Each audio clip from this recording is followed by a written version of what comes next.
What's the size of the current department? Right now, we have 91 officers that are sworn, one grant funded, which makes 92. And currently, with sworn officers, that's the police officers, and our professional staff, we have about 146 employees. In '99, when you were promoted to the rank of sergeant, um, covering patrol investigations, community policing, and the gang unit, I wanted to ask you specifically, can you discuss working with the gang unit and community policing?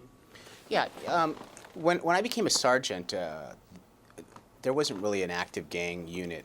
So the chief at the time decided he wanted to start a little more active, get a little more active in investigating gangs and getting intelligence on them. It was something that we needed to do.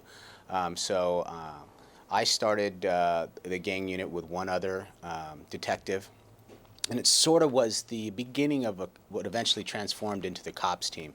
And Gardena had a gang problem like every other community in this area, although ours was certainly a lot less than most, considering where we're at. And we just felt that it was important. And from there, we started changing the way we dealt with our local gang members in order to have a more, I would say, a more methodical approach to it. How does that translate? I mean, what sort of I guess tactics and approaches would you be taking in Well, doing that's a that good question. A lot of the things that we did is really intelligence gathering. I mean, if you need to know what gang members are in your community. You need to know where they're at, where they live, who they are, who's active, all those things. And we had an idea, we just didn't have it documented, and we didn't really have the intelligence that we needed. That was an important part. Education, of course, of our police officers. Let them know what the problem is, who the people are, all those things after we gathered all that intelligence. And then the enforcement part, going out there and participating in gang operations, whether it's enforcement, whether it's taking gang-related crimes. And in California, we have special enhancements for gang-related crimes, taking those investigations over and making sure that they're prosecuted to the full extent of the law. And that's not just easily done. You have to have gang experts, which we became, to testify about why these activities were gang related and why these criminals should be charged as gang members and should receive enhancements. So all those things needed to change. It's just not like, okay, we have a gang team and things are going to get better. It was a very slow build up to where we're at now. which gangs are present in the city of Gardena? We have two major gangs in Gardena. One is the C.O.P.P.S, which is an African American street gang, which controls the north end of our city. And then from the middle part to the south end of our city, we have a Hispanic street gang called G13, Gardena 13. Those are the two big gangs in Gardena. Now, we have other transitory gangs that come in that take up, live in our city from time to time, move in and move out. But those are the two established gangs, the largest established gangs in our town. Is there any sort of a geographical map reference to what they occupy, or? Well, as an example, most of the C.O.P.P.S are north of Rosecrans, between Crenshaw and let's say Vermont. That whole north area, and then the G13s are anywhere.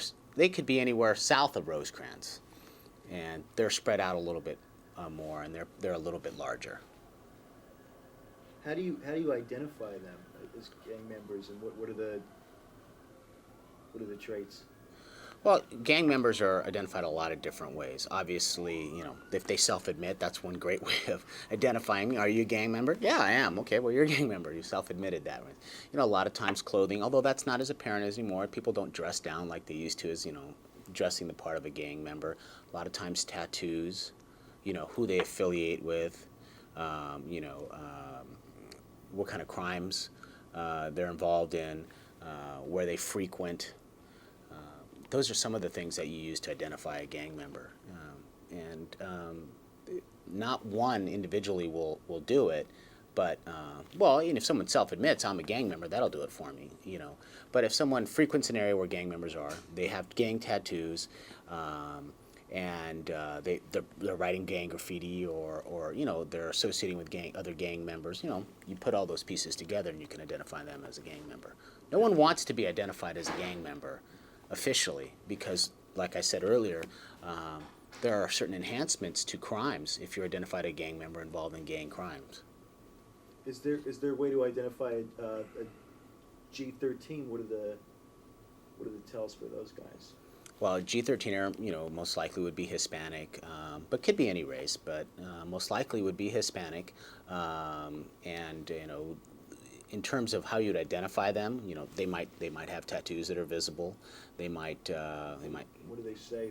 Most of the tattoos say G13 in one form or fashion. That could be written out in a lot of different ways. It could be with the letter G.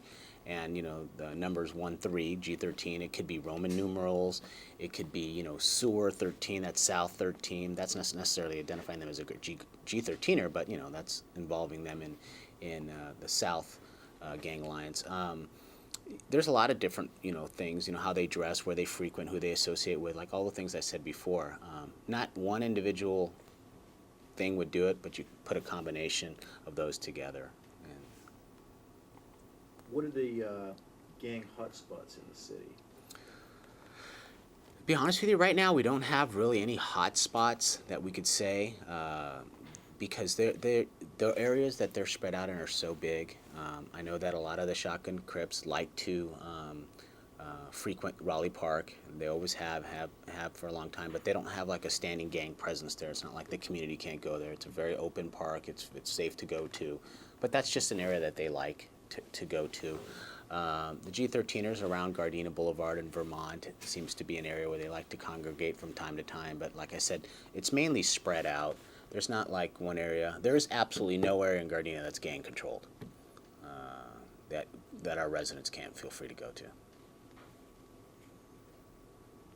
Can you discuss the ATF gang resistance education and training program? Yeah, that's an education program that we have at the middle school level.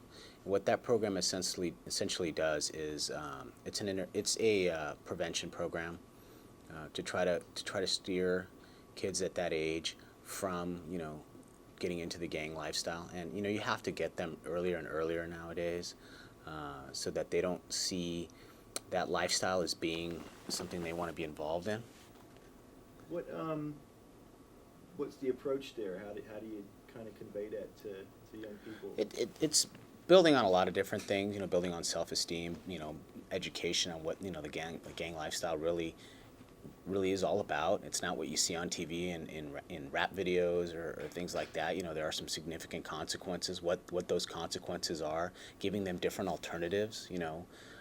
Because if you've grown up in a gang household and everyone in your family is a gang member, you have some difficult challenges that you're going to have to deal with in order to break that cycle. I mean, many gang members and many gang members who are parents now probably don't want that for their kids. Some do, but I would hope that most don't, because there's really nothing they benefit from having that as a lifestyle. And just another thing is really focusing on education, and education is really an important component. Studies have shown kids who go all the way and graduate high school have a much better chance of succeeding in life, than those who don't make it. And unfortunately, our dropout rates are way too high. Not just in Gardena, but just in California.